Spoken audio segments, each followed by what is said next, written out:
Hello everyone, welcome to SB Scholars Academy. If you are preparing for the NTA UGC NET JRF ICR NET SLET TGT PGT TET Home Science 2020, so you can subscribe our channel and press on the bell icon so you will be get notified when we will update any information regarding the videos and anything else. This channel is specially run by the professional expert. If you have any query regarding the study material and live classes, you can contact us on sbscholarsacademy@gmail.com.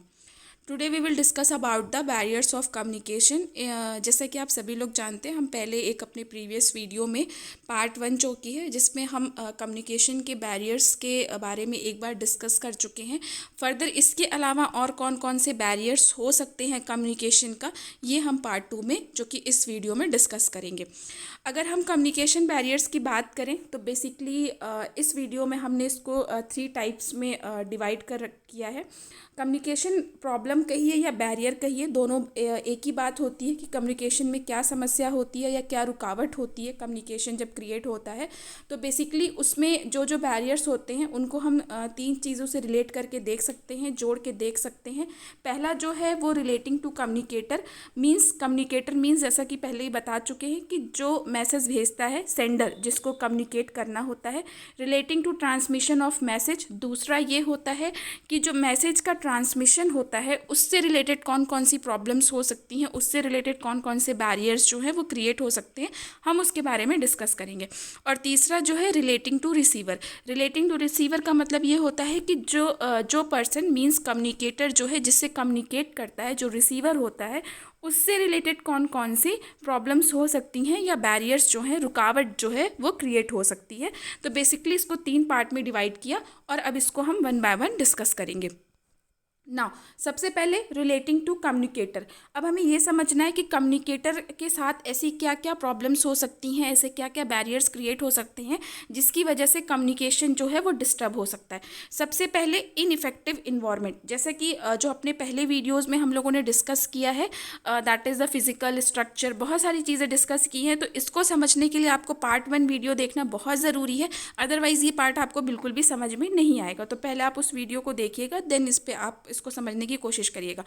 Ineffective environment का मतलब ये होता है कि जो भी communicator है उसके आसपास का जो भी इन्वायरमेंट है उससे रिलेटेड, लाइक अगर उसका कोई स्ट्रक्चरल प्रॉब्लम है, फिजिकल कोई मतलब डिस्टर्बेंस क्रिएट हो रही है, कहीं नॉइज़ है, कुछ भी है, ऐसा कुछ है जिसकी वजह से वो प्रॉपरली कोई कुछ डिस्टर्ब हो जा रहा है, वो प्रॉपरली कम्युनिकेट नहीं कर पा रहा है, तो इस तरह से एक इनइफेक्टिव इन्वायरमेंट होता है। स्टैंडर्ड्स ऑफ करेक्टनेस, अगर कोई भी जो भी कम्युनिकेटर होता है, कम्युनिकेट करता है, अगर वो सही तरीके से करेक्ट तरीके से उसको कम्युनिकेट नहीं करेगा, कोई सही प्रॉपर सिंबल्स नहीं यूज़ करेगा या प्रॉपर जो मीडियम होता है कम्युनिकेट करने का वो नहीं यूज़ करेगा, तो उससे भी कहीं ना कहीं एक बैरियर क्रिएट होता है। इसके साथ साथ स्टैंडर्ड ऑफ सोशल रिस्पॉन्सिबिलिटीज़, ये भी देखा गया है कि आप कौन सी कम्युनिटी को कम्युनिकेट कर रहे हैं, ये बहुत इंपॉर्टेंट होता है। सपोज दैट अगर आप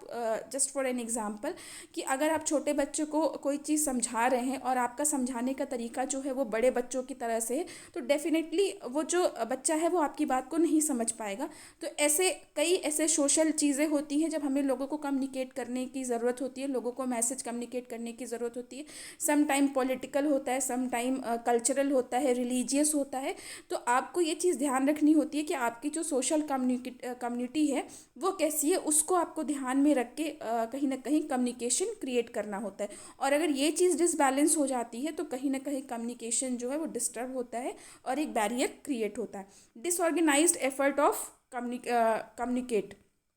अगर आपने एक अच्छा एफर्ट नहीं किया है कम्युनिकेशन के लिए, सपोज दैट कि आपने अगर अरेंजमेंट्स करी हैं किसी को लेक्चर देने के लिए कुछ भी, तो आपने अपना डेटा कनेक्शन सही नहीं रखा या तो आपने जो आपका कैमरा है वो नहीं सही है, तो ऐसी कई चीज़ें हैं। सपोज दैट कि आप कुछ ऐसे काम कर रहे हैं, किसी को कुछ लिख के दे रहे हैं, तो आपने उसको प्रॉपर तरीके से नहीं लिखा, इम्पॉर्टेंट पॉइंट्स हाईलाइट नहीं किए, उसमें सब्जेक्ट नहीं डाला कि आप किस रिगार्डिंग बात करना चाहते हैं। तो एक जो एफर्ट होता है प्रॉपर कम्युनिकेट करने का, अगर वो नहीं है आपके अंदर, तो उससे भी कहीं ना कहीं जो कम्युनिकेशन में बैरियर क्रिएट होता है। Cultural values and social organisation, as we earlier discuss about it, कि जो भी ऐसे कल्चरल चीज़ें होती हैं, जो हमारे सोशल ऑर्गेनाइजेशंस होते हैं, चूँकि इंडिया एक ऐसी कंट्री है जहाँ पे बहुत सारे धर्म समुदाय के लोग रहते हैं, बहुत सारी चीज़ें विभिन्नता के साथ पाई जाती हैं, तो ये चीज़ बहुत ध्यान रखी जानी चाहिए कि आप जब किसी को कम्युनिकेट कर रहे हैं तो उनकी कल्चरल वैल्यूज़ क्या है, उनका सोशल ऑर्गेनाइजेशन कैसा है, इस चीज़ को बहुत प्रॉपरली, सपोज दैट कि अगर आप साउथ इंडियन कम्युनिटी को आप कम्युनिकेट करना चाहते हैं तो आपको उनकी लैंग्वेज का, जैसे उनको हिंदी की नॉलेज बहुत ज़्यादा नहीं है, तो आपकी जो लैंग्वेज होनी चाहिए वो उनकी नॉन लैंग्वेज होनी चाहिए ताकि वो उसको समझ सके। तो ये सारी चीज़ें जो होती हैं कहीं ना कहीं कम्युनिकेशन में बैरियर क्रिएट करती हैं। Wrong concept of communication process, अगर कम्युनिकेटर को कम्युनिकेशन प्रोसेस का कंसेप्ट नहीं पता है, वो उसको गलत तरीके से इम्प्लीमेंट करता है, तो ये भी कहीं ना कहीं एक प्रॉब्लम होती है कम्युनिकेशन में। इसके साथ साथ इनएक्यूरेट सिंबल्स, इनएक्यूरेट सिंबल्स का भी यही मतलब होता है कि अगर आपको किसी को कोई चीज़ बतानी है, कोई चीज़ रिटन में लिख के देनी है, इवन अगर नॉन वर्बल आपका कम्युनिकेशन है, तो आप कहना कुछ और चाहते हैं और आप उसको एक्सप्रेस किसी और तरीके से कर रहे हैं, तो वो भी कहीं ना कहीं एक कम्युनिकेशन का बैरियर का काम करता है। Now relating to message of transmission, message का जो ट्रांसमिशन होता है वो बहुत इंपॉर्टेंट होता है। अगर मैसेज का ट्रांसमिशन सही तरीके से नहीं किया गया तो it is like your all the communication process is totally disturbed. So कुछ चीज़ें हैं जो बिफोर रिसीविंग द मैसेज या between the sender and receiver, जो एक बहुत इंपॉर्टेंट पॉइंट होता है, that is the transmission of message, it is very in a correct way. तो इसमें क्या क्या ऐसे बैरियर्स हैं जो क्रिएट हो सकते हैं, let's see about that. First one is that wrong handling of the channel, अगर चैनल को प्रॉपर हैंडल करने नहीं आता, सपोज दैट कि अगर आपको मैसेज किसी को कम्युनिकेट करना है, if you are a normal person, और अगर आपको सपोज दैट कि किसी हायर अथॉरिटी को कम्युनिकेट करना है, तो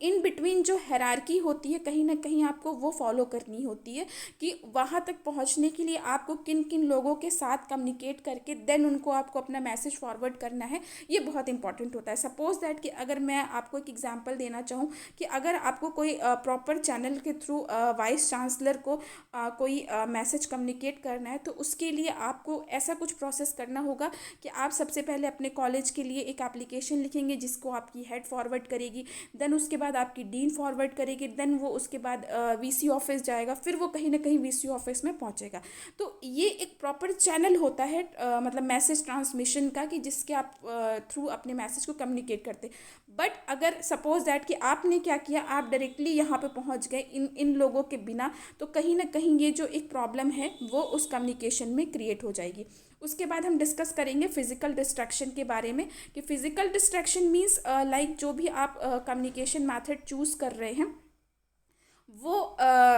उसमें जो डिस्टर्बेंस क्रिएट होती है। सपोज दैट कि अगर आपने ऑनलाइन मेथड यूज़ किया तो आपकी इंटरनेट कनेक्टिविटी की प्रॉब्लम है। दूसरी चीज़ ये है कि अगर आप ऑफलाइन हैं, आप किसी को स्पीच दे रहे हैं, किसी को लेक्चर दे रहे हैं, अपने फ्रेंड्स में बात कर रहे हैं, फेस टू फेस कॉन्वर्सेशन है, तो अगर आपको कोई बार बार बीच में आकर डिस्टर्ब कर दे रहा है फेस टू फेस कॉन्वर्सेशन में, या बैकग्राउंड में बहुत तेज नॉइस चल रही है, पार्टी में आप किसी से कम्युनिकेट कर रहे हैं, तो it is one of the example of physical distraction. Wrong selection of channel, channel का जो सिलेक्शन है वो बहुत सही एक्यूरेट होना चाहिए। जैसे राइट नाउ अगर आपको किसी को कम्युनिकेट करना है, because this is the lockdown situation, तो in between this time the online method is the appropriate method for communicate to anyone. It is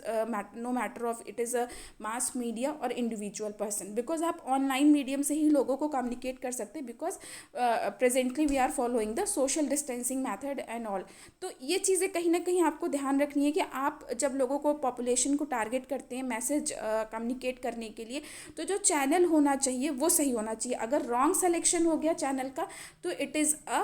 barrier of a communication. Use of inadequate channels, अगर आपने proper channel का use नहीं लिया, suppose that कि अगर आपको online किसी से कम्युनिकेट करना है, कोई ऑफिशियल मीटिंग है, आपको प्रेजेंटेशन देना है, तो अगर आपने प्रेजेंटेशन अच्छे से नहीं तैयार की, अपनी सारी चीज़ों को रेडी नहीं रखा और सारी चीज़ें आपने क्रॉस चेक नहीं करी, जो जो भी उसमें रिक्वायर्ड चीज़ें होती हैं, तो कहीं ना कहीं ये भी एक बैरियर का काम करता है। नाउ रिसीवर, मतलब जो मैसेज को रिसीव करता है, जो कम्युनिकेशन सेंडर जो है जब मैसेज भेजता है तो पहले एक मैसेज आता है, फिर उसके बाद उसकी इनकोडिंग होती है, फिर ट्रांसमिशन होता है, फिर डिकोडिंग होती है, फिर रिसीवर होता है, जो कि मैं अपने प्रीवियस वीडियो में बता चुके हैं। तो रिसीवर मतलब ये होता है जो मैसेज को रिसीव करता है। मतलब फाइनली जो अगर किसी ने किसी को हाय बोला तो वो हाय उसने पहले लिखा, फिर उसके पास भेजा गया, फिर उसने उसको पढ़ा, पढ़ के उसने समझा, तो that is now that person is called as a receiver. अब रिसीवर के साथ साथ क्या प्रॉब्लम्स हो सकती हैं कम्युनिकेशन के थ्रू, उससे कौन कौन से बैरियर्स मतलब क्रिएट हो सकते हैं, उसके बारे में हम डिस्कस करेंगे। सबसे पहला है problem of corporation, participation and involvement. It is a very important thing कि अगर आप किसी से कम्युनिकेट करते हैं तो जो भी इंडिविजुअल वन है या ग्रुप कम्युनिटी है जो आपसे कम्युनिकेट कर रही है, वो आपके साथ कॉपरेट करे, वो आपके साथ पार्टिसिपेट करे और वो आपके साथ इन्वॉल्व हो। अनटिल एंड अनलेस अगर आपको उसकी अटेंशन नहीं मिलेगी, जो कि अटेंशन ऑफ लिसनर्स भी एक बहुत इंपॉर्टेंट है, तो अगर वो आपके साथ कॉपरेट नहीं करेगा, आपके साथ पार्टिसिपेट नहीं करेगा, आपके साथ इन्वॉल्व नहीं होगा, तो कहीं ना कहीं वो आपकी जो बातें हैं वो सही से सुन नहीं पाएगा, अटेंशन नहीं दे पाएगा आपकी बातों को। तो ये सारी चीज़ें कहीं ना कहीं एक दूसरे से जुड़ी रहती हैं। तो ये बहुत इंपॉर्टेंट है कि जो भी रिसीवर है वो कॉपरेटिव हो, पार्टिसिपेटिव हो, इन्वॉल्वमेंट हो उसका, और उसके साथ साथ वो एक एक्टिव लिसनर हो, अटेंशन हो कि आप क्या बोल रहे हैं वो उसको कैच करे, उसको सुने। ये भी देखा गया है कि होमोजीनिटी जो होती है कहीं ना कहीं ये सही होती है इफ़ेक्टिव कम्युनिकेशन के लिए, थ्योरीज़ के अकॉर्डिंग। तो अगर ग्रुप में होमोजीनिटी है तो वो आपको अच्छे से सुनने के लिए रेडी रहते हैं, अदरवाइज़ कहीं ना कहीं ये भी एक बैरियर का काम करता है। Attitude of audience toward the communicator. Suppose that मतलब एक हॉल है, म्यूज़ियम है, वो भरा हुआ है पूरे ऑडियंस से, और कोई आता है और ऑडियंस का बिल्कुल मूड नहीं है कि वो सैड सॉन्ग सुनना चाहता है, और जो सिंगर आता है वो पूरा का पूरा सैड सॉन्ग गाना स्टार्ट कर देता है, तो जो ऑडियंस का एटीट्यूड होगा वो बिल्कुल भी सपोर्टिव नहीं होगा towards the communicated, towards the singer. मतलब वो उसको बिल्कुल भी सुनना पसंद नहीं करेंगे, चाहे वो कितना भी अच्छा सैड सॉन्ग गा रहा हो। और अगर कोई एक और आता है वो थोड़ा ख़राब भी अगर अच्छा गाना गाता है, खुशी वाला गाना गाता है, पार्टी सॉन्ग गाता है, क्योंकि जो वहाँ पे बैठे लोग हैं, ऑडियंस है, उनकी डिमांड यही है कि उनको इस तरह के गाने सुनने हैं, तो इस वजह से कहीं ना कहीं वो उस चीज़ को कॉपरेट भी करेंगे, पार्टिसिपेट भी करेंगे, इन्वॉल्व भी होंगे, अच्छे से सुनेंगे भी, और उनका जो एटीट्यूड है वो भी कहीं ना कहीं उसके लिए सही होगा। तो ये सारी चीज़ें जो होती हैं कहीं ना कहीं रिसीवर से रिलेटिव होती हैं। और अगर ये सारी चीज़ें कॉपरेट नहीं कर रही हैं, या ये रिसीवर्स की जो क्वालिटीज़ होती हैं, अगर ये रिसीवर लिसनर कम्युनिकेटर के साथ कॉपरेट नहीं कर रहा है, तो इससे कहीं ना कहीं एक बैरियर क्रिएट होगा कम्युनिकेशन में, और जो कम्युनिकेशन है वो इफ़ेक्टिव नहीं होगा। इसके अलावा कौन कौन से ऐसे प्रॉब्लम्स हो सकती हैं कम्युनिकेशन में, बैरियर्स कौन कौन से क्रिएट हो सकते हैं। Technical problem, as we earlier discuss about it, lots of technical problems can be create such as net connectivity, या अगर आप ऑफलाइन दे रहे हैं तो आपकी माइक की प्रॉब्लम, और क्या कहते हैं जो आपके साउंड्स हैं उनकी प्रॉब्लम। इन्फ्लुएंशियल प्रॉब्लम, आप लोगों को सही तरीके से इन्फ्लुएंस नहीं कर पा रहे, पब्लिक को आप टारगेट नहीं कर पा रहे, मास को आप नहीं टारगेट कर पा रहे, या आप पर्टिकुलर इंडिविजुअल को सेटिस्फाई नहीं कर पा रहे हैं कि वो क्या सुनना चाहता है, उसको क्या जानकारी चाहिए। तो जो इस तरह की प्रॉब्लम्स होती हैं ये भी कहीं ना कहीं कम्युनिकेशन में बैरियर क्रिएट करती हैं। Semantic problem means interpretation of meaning by the sender, कि अगर आप जो भी मैसेज कम्युनिकेट कर रहे हैं, जो भी सेंडर है जो भी मैसेज कम्युनिकेट कर रहा है सेंडर को, it is in the right way, मतलब आप जो कहना चाहते हैं वो उसी मेथड को समझे, वो उसके अलावा कुछ और ना समझे उस बात को, ये बहुत ज़रूरी होता है। सपोज दैट आपने कुछ भी दिखाया, मतलब ऐसे सपोज दैट कुछ बताया है, कुछ भी ऐसा लिखा और उसने उसको गलत इंटरप्रिटेट कर लिया, तो वो एक गलत कम्युनिकेशन हो जाता है, रॉन्ग मैसेज इन्फॉर्मेशन हो जाती है। जैसा कि सोशल मीडिया पे फॉर एन एग्जांपल बहुत ट्रेंड करता है, लोग कुछ भी लिख देते हैं और समटाइम्स ऑडियंस जो है वो उसको बिलीव कर लेती है, और फिर फॉरवर्ड फॉरवर्ड फॉरवर्ड, और ये चल के कहीं ना कहीं एक बहुत बड़ी प्रॉब्लम क्रिएट हो जाती है। तो इट इज़ वेरी इंपॉर्टेंट कि जो सीमेंटिक प्रॉब्लम है वो जब क्रिएट होती है तो भी कम्युनिकेशन में जो है प्रॉब्लम होती है। Thank you so much for listening. If you have any question you can write us on the comment box, and also you can mail us on our mail ID, that is the sbscholarsacademy@gmail.com. Keep watching, keep learning. Thank you so much.